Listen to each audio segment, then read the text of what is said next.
Hi everyone, तो आप सब कैसे हैं? I hope you are enjoying well and you are studying well. काफ़ी लंबे समय के बाद मैं एक बार फिर से इस डिजिटल प्लेटफॉर्म पे आपके सामने हूं और आज से हम लोग शुरू करने वाले हैं एम.एच. अब्राहिम का जो लिटरेरी टर्म्स की जो बुक है उसका सीरीज। आज हम लोगों का ये पहला सेशन होने वाला है। एम.एच. अब्राहिम का जो हमारा लिटरेरी टर्म्स है, जो कि हमारे टीजीटी, पीजीटी और जो एनटीए नेट एग्ज़ाम है, इन सभी एग्ज़ाम के लिए बहुत ही ज़्यादा महत्वपूर्ण है। और जैसा कि आप सबको पता है कि आने वाले समय में इट में भी पॉसिबल कि अप्रैल में या फिर मई में आपका जो यूपी का टीजीटी और पीजीटी जो एग्ज़ाम है वो होने वाला है। इसलिए हम सबको पता है कि कम से कम 8-10 क्वेश्चन जो है मोस्टली आपकी इस एम.एच. अब्राहिम की बुक से आते हैं। तो हम आपको यहाँ पर वन बाय वन वो टर्म्स बताएंगे जो टीजीटी और पीजीटी के लिए इंपॉर्टेंट है, जहाँ से प्रश्न बनाया जा सकता है। वैसे तो हर व्यक्ति के पास में ये किताब अवेलेबल होगी, इसमें नो डाउट है, लेकिन किस तरीके से क्वेश्चन बन सकते हैं, क्या चीज़ जो है एक्सपर्ट वहाँ से निकालते हैं जहाँ तक आप नहीं पहुँच पाते हैं, उन चीज़ों पर मैं आपको यहाँ पर फोकस कराऊंगा। जैसा कि आप सबको पता है कि एक आजकल ये नया पैटर्न बन गया है कि क्वेश्चंस अब वन लाइनर स्टेटमेंट में नहीं पूछे जा रहे हैं। अब जो पेपर में प्रश्न आ रहे हैं वो बेसिकली कॉम्प्रिहेंसिव टाइप के आ रहे हैं, यानी कि नॉट लगा करके पूछ रहे हैं, with statement is not true. तो अब हमें जो पढ़ना है वो कॉम्प्रिहेंसिव विद फैक्चुअल नॉलेज के हिसाब से पढ़ना है, ठीक है ना। तो आपको अभी आज के सेशन में जितने भी टर्म्स पढ़ाए जा रहे हैं, जो भी चीजें बताई जा रही हैं, उसको आपको सही से और अच्छी तरीके से सुनना है और समझना है। पढ़ाते समय मैं आपको बीच बीच में जहां बनेगा मैं आपको प्रश्न भी बनाऊंगा, ठीक है। आज का सेशन ज्यादा लंबा नहीं होगा, उसके बाद जो अगला नेक्स्ट सेशन होगा उसमें हम और भी अधिक टर्म्स को कवर करने वाले हैं। तो चलिए शुरू करते हैं बिना वेस्टेज ऑफ टाइम। तो आप अपनी स्क्रीन पर देख रहे होंगे यहाँ पर जो हमारा पहला टॉपिक है आज, वो है एब्सर्ड लिटरेचर। एब्सर्ड लिटरेचर का मतलब आप समझ सकते हैं कि अभी जिस हम लिटरेचर की बात करने वाले हैं वो एब्सर्ड लिटरेचर है। एब्सर्ड पर्सनालिटी मानते थे, लेकिन अभी ऐसा क्या हो गया?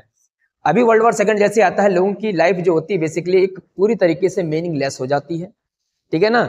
आइसोलेशन में ह्यूमन बीइंग चला जाता है। तो आगे आपको और भी देखने को मिलेगा। यहाँ पर आपको ध्यान देना है। देखिए, अगर हम यहाँ पर बात करते हैं after the 1940, however there was a wide spread of tendency, especially the prominent in the existential philosophy। ये ध्यान देना है, जब ये फिलॉसफी आती एग्जिस्टेंशियल फिलॉसफी, तभी आदमी का नजरिया बदलता है, ठीक है ना। और इसको कौन लाया होता है? तो जॉन पॉल सार्ट्रे, ये नाम याद रखना है, और अल्बर्ट कैमस। तो आप यहाँ पर एक क्वेश्चन ये बनाया जा सकता है कि बताइए भाई, what are those two writer who influenced theatre of absurd या फिर अब्सर्ड लिटरेचर? ऐसे दो बंदों को बताइए नाम जिन्होंने अब्सर्ड लिटरेचर को इम्पैक्ट किया हो या फिर थिएटर ऑफ अब्सर्ड को इम्पैक्ट किया हो। तो आपको ध्यान रखना है जॉन पॉल सार्ट्रे और अल्बर्ट कैमस। कौन सी फिलॉसफी थी अगर ये पूछ लिया जाए तो आंसर हो जाएगा एग्जिस्टेंशियल फिलॉसफी, ठीक है ना। तो आप यहाँ देख रहे हैं कि एग्जिस्टेंशियल फिलॉसफी जो है जॉन पॉल सार्ट्रे और अल्बर्ट कैमस लेकर के आते हैं। तो इससे क्या होता है? To view a human being as an isolated existent. अब आदमी आइसोलेटेड के रूप में उसको देखा जाने लगा। Who is in cast into an alien universe. अभी व्यक्ति कहाँ दिख रहा है? Alien universe. मतलब उनको पता ही नहीं कि वो किस संसार में आ गए हैं, क्यों आए हैं, क्या उनको करना है, क्या उनका एग्जिस्टेंस है दुनिया में, कुछ भी नहीं पता। आदमी का लाइफ जो है एकदम मीनिंगलेस हो गया। कब क्या हो रहा है, कैसे क्या चीजें चल रही हैं, आदमी एकदम जो है सोसाइटी से अलग होता हुआ चला जा रहा है, आइसोलेटेड, अकेला हो गया है। पहले हम और आपने देखा होगा कि सभी जो लोग हैं वो एक साथ मिलकर के रहते थे। आज इतना भी टाइम नहीं है कि कोई किसी के पास में बैठ पाए। तो ऐसा क्यों हो गया है? आदमी ने अकेलापन क्यों एक्सेप्ट कर लिया है? जैसे जैसे ये फिलॉसफी व्यक्ति को समझ में आई, वैसे वैसे उसने अपने आप को समाज से अलग कर लिया, ठीक है ना। तो अब यहाँ पर देखेंगे, to conceive human world as a possessing no inherent truth. अब आदमी का मानना है कि इस संसार में कोई भी सत्ता ही नहीं रहा है, कोई वैल्यू नहीं है, कोई मीनिंग नहीं है। इंसान को समझे में नहीं आ रहा कि पहले संसार जो वर्ल्ड दिखता था एज अ ब्यूटीफुल ऑब्जेक्ट दिखता था, अब ये संसार में उसको कोई ट्रुथ नहीं दिख रहा है, इस लाइफ का कोई मीनिंग नहीं समझ में आ रहा है, डिसइल्यूजनमेंट में रह रहा है, ठीक है ना, कोई वैल्यू नहीं दिख रही है। तो वहां से जो है बेसिकली ये एब्सर्डनेस शुरू हो जाती है और उसको क्या दिखता है? Life in its fruitless. जीवन क्या हो गया है? निरर्थक है, ठीक है ना। अब वो क्यों है, क्यों आया इस दुनिया में, इस चीज को ढूंढ रहा है, ठीक। तो ये होता है एब्सर्ड। फिर से आप एक बार समझिए, एब्सर्ड का मतलब ऑब्वियसली क्या होता है कि पहले इंसान को समाज का एक हिस्सा समझा जाता था, और एक दूसरे के साथ में प्रेम भाव के साथ में रहते थे, कम्युनिटी में रहते थे, ठीक है ना। उसके बाद में वो सोशल ऑर्डर को इस्टेब्लिश करने का एक मीडियम माना जाता था। लेकिन जैसे जैसे एग्जिस्टेंशियल फिलॉसफी आती है अल्बर्ट कैमस की और जॉन पॉल सार्ट्रे ये दो मिलकर के, उससे क्या होता है, एक अलग तरीके का ही ट्रेंड चल जाता है। ऊपर से वर्ल्ड वॉर सेकेंड का भी इम्पैक्ट था, लोग डिसइल्यूजनमेंट में जी रहे थे। अब क्या है, अब इंसान को लगने लगा कि समाज जो है वो बेसिकली एक अलग हो गया है, लोग एक अलग से एलियन यूनिवर्स में आ गए हैं, लाइफ मीनिंगलेस हो गई है, वैल्यू बची नहीं है, ट्रुथ रहा नहीं है, तो व्यक्ति ने अपने आप को सोसाइटी से खत्म कर लिया। अब जैसे ही हम आगे थिएटर ऑफ ऑब्जर्व की बात करेंगे तो आप पाएंगे कि ये जो थिएटर ऑफ ऑब्जर्व है, ये मार्टिन लिस्नेल ने इसका टर्म दिया है 1961 में, ठीक है ना। एक वर्क है मिथ करके उसमें। अब आपको ध्यान देना है, इसके जो फेमस राइटर्स हैं, आप हम सबको पता है कि सैमुअल बेकेट है, जिसका हम लोगों ने पीजी में पढ़ा भी होगा, वेटिंग फॉर गोडॉट, और इनका एंड गेम ये वर्क है। वेटिंग फॉर गोडॉट में आपको दिखाया गया कि टू टर्म्स जो होते हैं वो मतलब मीनिंगलेस, इधर उधर वो केवल भटकते रहते हैं, उन्हें ऐसा लगता है कि कोई आने वाला है जबकि वहां पर कोई आता नहीं है ना। अब जब हम लोग को पढ़ते होंगे तो हमको समझे में नहीं आ रहा होगा कि यार मतलब ये क्या ही, क्यों ऐसा जो है ये वर्क इसमें दे दिया है, इसमें ना कोई स्टोरी ना कुछ है, ना कोई इंटरटेनमेंट है। बात समझ में आ रही है? तो वो इसलिए है क्योंकि उस प्ले के थ्रू ये दिखाना चाह रहे हैं कि जीवन कितना मीनिंगलेस हो गया है, आदमी इधर उधर घूम रहा है। अब हमको पता है कि ये चीज नहीं होने वाली है, ईश्वर तो वहां नहीं आने वाले हैं, लेकिन फिर भी हम यूजलेसली किसी का वेट कर रहे हैं, है ना। तो ये क्या है, एक तरीके से पूरा का पूरा यूजलेसनेस दिखा रहा है, फ्रूटलेसनेस दिखा रहा है, मीनिंगलेसनेस दिखा रहा है, ठीक है ना। तो आदमी कितना ज्यादा जो है इंटरनली डिस्टर्ब हो गया है, मेंटली जो है डिस्टर्ब्ड है, उस चीजों को इसमें डिपिक्ट किया गया है। और थिएटर ऑब्जर्व की एक खास बात ये होती है कि एट रैंडम इसकी एंडिंग होती है, ठीक है ना। ये चीज आपको समझनी है। तो आगे हम लोग बढ़ते हैं, यहां पर देखेंगे, देखिए इसमें आपको कुछ राइटर्स बता दे रहे हैं जो इससे जुड़े हुए हैं थिएटर ऑफ ऑब्जर्व से। तो आप देखेंगे फ्रेंच राइटर हैं, जैसे कि इसमें आप जैन गेनेट हो गए, ये नेट वाले इंपॉर्टेंट राइटर हैं, नेट में आ सकते हैं, आप इनको अच्छे से पढ़ेंगे, ठीक है ना। उसके बाद हारोल्ड पिंटर हो गए, इनका बर्थडे पार्टी आप देखेंगे। अमेरिकन जो राइटर है एडवर्ड एल्वी हो गए, ठीक है, ये आपको पढ़ने हैं। बाकी टॉम स्टोपार्ड का एक वर्क है, ठीक है, रोसेनक्रेंटेज एंड गिल्डस्टर्न, ये आपको पता होना चाहिए, ये काफी ज्यादा फेमस है, ये शेक्सपियर के वर्क से रिलेटेड है, इसलिए इंपॉर्टेंट, इसको पढ़ना है। तो अगर आपसे एक प्रश्न पूछ लिया जाए इनमें से ऐसा कौन सा वर्क है जो थिएटर ऑफ ऑब्जर्व से एसोसिएटेड है, तो हम रोसेनक्रेंटेज एंड गिल्डस्टर्न आंसर लगाएंगे। अब आपको यहाँ पर एक चीज और ये समझ लेनी है, एक टर्म आपके सामने यहाँ आप देख रहे होंगे, ब्लैक कॉमेडी, या फिर इसको बोलते हैं ब्लैक ह्यूमर। तो बेसिकली जो थिएटर ऑफ ऑब्जर्व होता है ड्रामा, ठीक है ना, उसी के अंतर्गत में ये ब्लैक कॉमेडी या फिर ब्लैक ह्यूमर आता है। इसमें आपको क्या ध्यान रखना है कि ये आपको बिल्कुल जैसे आपने डिटेक्टिव नहीं पढ़े होंगे ना, डिटेक्टिव नॉवेल्स, बिल्कुल वैसे ही है। इसमें जो कैरेक्टर दिखाए जाएंगे बहुत ज्यादा वो नेव होंगे, दुष्ट टाइप के होंगे, हॉरिफाइंग एविडेंट जो है इवेंट्स होंगी। तो आप यहाँ देखेंगे कि ब्लैक कॉमेडी और ब्लैक ह्यूमर जो है, इसमें बेलफुल जो होते हैं, नेव और इनएप्ट कैरेक्टर्स होते हैं। मतलब बेलफुल का मतलब समझ रहे हैं, एकदम रूखे टाइप के, नेव का मतलब दुष्ट टाइप के, और इनएप्ट कैरेक्टर्स होंगे, उचित कैरेक्टर नहीं होंगे, मतलब क्या ही कुछ ही कर दे रहे हैं, अपने अलग ही दुनिया में जी रहे हैं, इस तरीके के कैरेक्टर्स होंगे, ठीक है ना। इन अ फंटास्टिक और नाइट मैरिज मॉडर्न वर्ल्ड, ठीक है, play out the roles in which Ionesco, इनका एक यूजेन आयोनेस्को जो है, ये भी एक इसी के राइटर हैं। तो उन्होंने कुछ बोला था ट्रेजिक फार्स, ठीक है ना, ये टर्म दिया था। अब इसमें क्या पाएंगे, इनमें आप पाएंगे कि भाई events are often simultaneously comic होंगी, उसके साथ में हॉरिफाइंग होंगी और एब्सर्ड होंगी।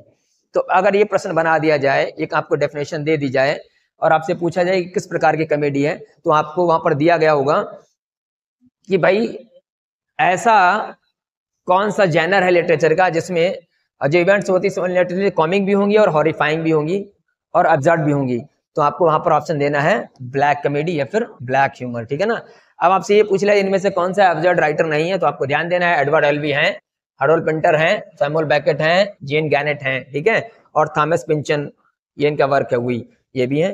नेट वाले याद रखेंगे, नेट के लिए काफी ज्यादा इंपॉर्टेंट है। बाकी आपके ये जर्मन राइटर्स भी दे रखे हैं, इनको भी हम देख सकते हैं। अब हम मेन बात पर यहाँ पर आते हैं। थिएटर ऑफ ऑब्जर्व मैंने आपको बताया था, मार्टिन इसलिन ने इसका टर्म दिया था, जो मैंने आपको प्रीवियसली बता दिया है। वेटिंग फॉर गोडार्ड हो गया, हारोल्ड पिंटर का जो है बर्थडे पार्टी हो गया, ये हमारे लिए फेमस है, इनको हमने पढ़ा भी होगा, ठीक है ना, याद रखना है, ये पीजीटी में आ सकता है। अब अगला हमारा टर्म है एकेडमिक नोबल या फिर यूनिवर्सिटी नोबल या फिर कैंपस नोबल। ये सब एक ही है, ठीक है। कभी कभी दूसरा नाम भी पूछ लेते हैं, तो हमें ये भी ध्यान रखना है कि कैंपस नोबल का दूसरा नाम क्या है। तो यूनिवर्सिटी नोबल भी बोल सकते हैं या फिर आप एकेडमिक नॉवेल्स भी बोल सकते हैं। अभी आपको ध्यान देना है, इसमें मैं दो प्रकार के आपको नॉवेल्स पढ़ाऊंगा, एक वर्सिटी नॉवेल आएगा और एक एकेडमी नॉवेल। इन दोनों में अंतर आपको समझना है, वहां से प्रश्न बनेगा। तो आपको जैसा इसका नाम है वैसे इसका काम है। आप देखेंगे a novel set primarily in a college और a university community in which the main characters are academics. इसमें जो मेन कैरेक्टर्स होंगे, ध्यान देना है, वो कैसे होंगे, वो एकेडमिक से ही एसोसिएटेड होंगे, ध्यान रखना है। And often employed by the English department. और इसमें जो कैरेक्टर दिखाए गए होंगे मोस्टली आप देखेंगे तो इंग्लिश डिपार्टमेंट के ही सारे कैरेक्टर्स होंगे। ये मोस्ट इंपॉर्टेंट पॉइंट है, ठीक है ना। जैसे कि डिटेक्टिव जो स्टोरीज होती हैं वैसे ही। तो ये आपको समझना है, बस इतना ही हमसे पूछा जाएगा। इसके बाद हम लोग आगे एग्जाम्पल देखते हैं। हाँ, ये आपके सामने एग्जाम्पल दिए गए हैं। इसमें आपका ये जॉर्ज इलियट का मिडल मार्च हमारे लिए इंपॉर्टेंट है। थॉमस हार्डी का भी ये थोड़ा सा इसमें देखेंगे, जूड द वेस्कर आ जाता है, ठीक है। और ये लकी जिम है किंग्सले एमिस का, ठीक है। मैरी मैककार्थी का है द ग्रोव्स ऑफ एकेडमिक, ये वाला हमारे लिए इंपॉर्टेंट है। और ये ब्रैडबरी का द हिस्ट्री ऑफ मैन, ये देख, ये हमारे लिए कुछ कुछ जो है वो इंपॉर्टेंट है। बाकी ये डेविड लॉज का चेंजिंग प्लेसेस, ठीक, ये हमारे लिए इंपॉर्टेंट है।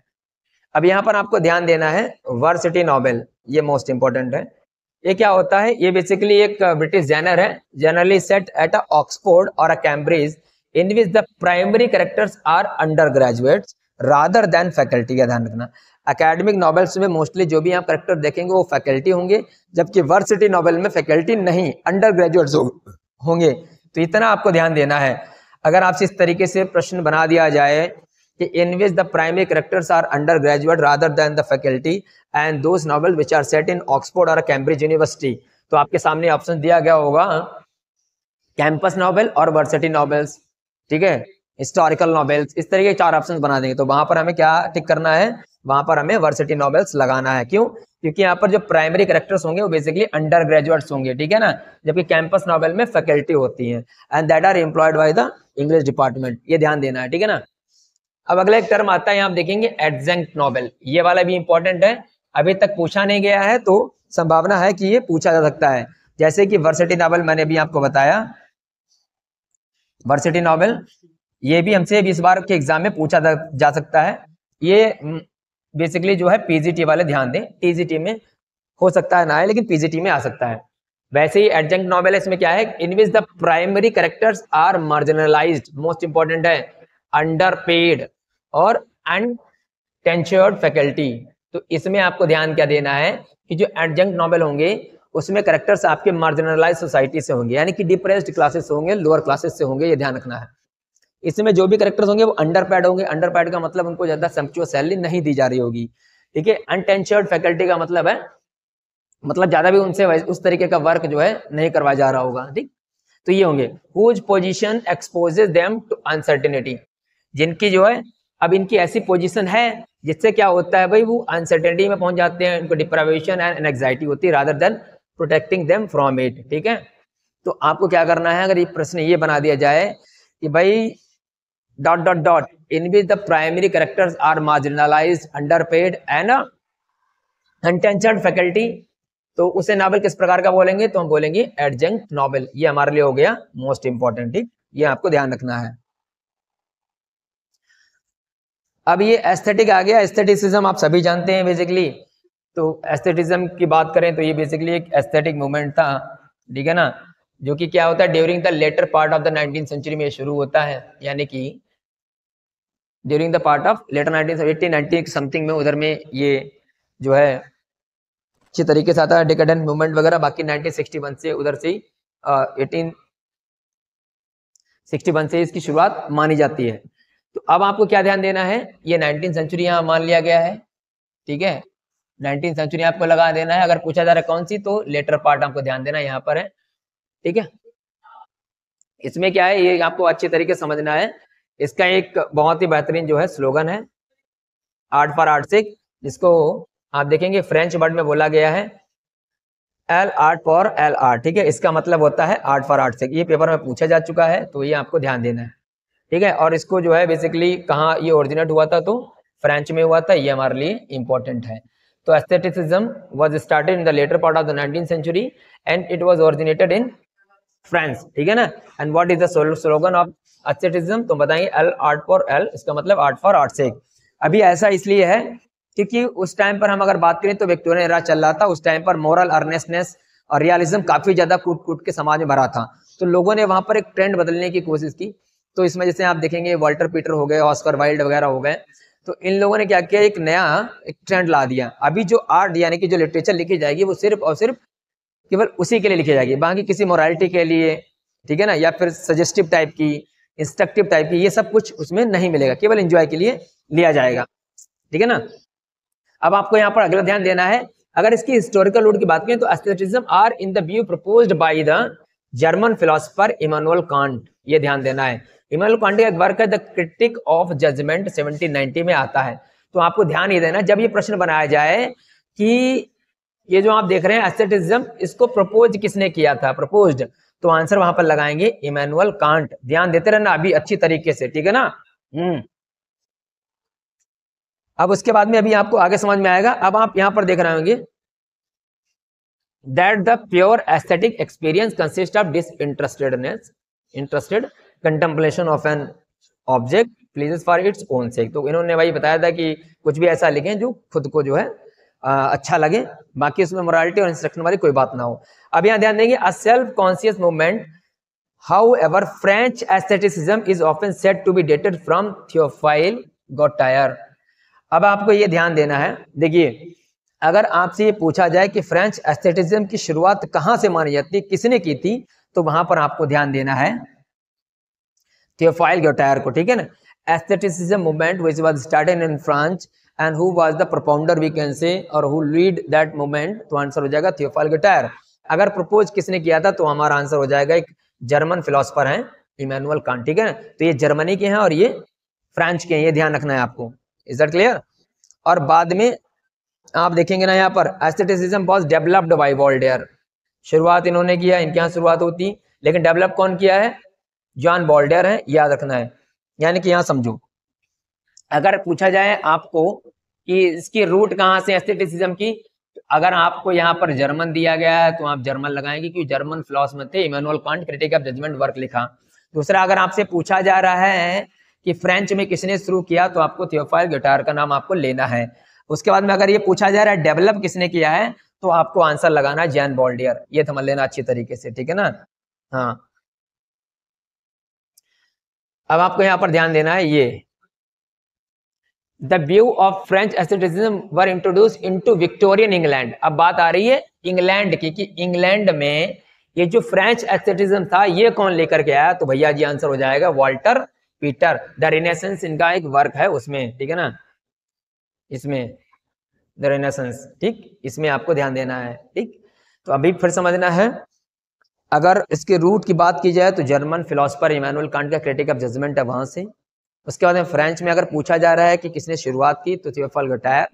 और अगर आपसे ये प्रश्न पूछा जा रहा है कि भाई इसको जो है फ्रेंच में डेवलप किसने किया, तो जॉन वोल्टेयर।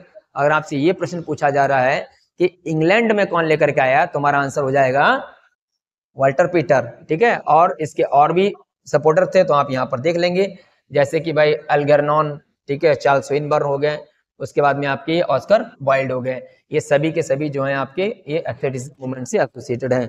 तो आज के लिए केवल बस इतना ही पढ़ेंगे। उसके बाद अभी हमारा जो अगला सेशन आने वाला है नेक्स्ट सैटरडे या संडे में, तो वहां पर हम लोग अच्छा खासा जो है टर्म्स को डिटेल में कवर करने वाले हैं, ठीक है। तो मिलते हैं नेक्स्ट सेशन में, तब तक के लिए जय हिंद जय भारत।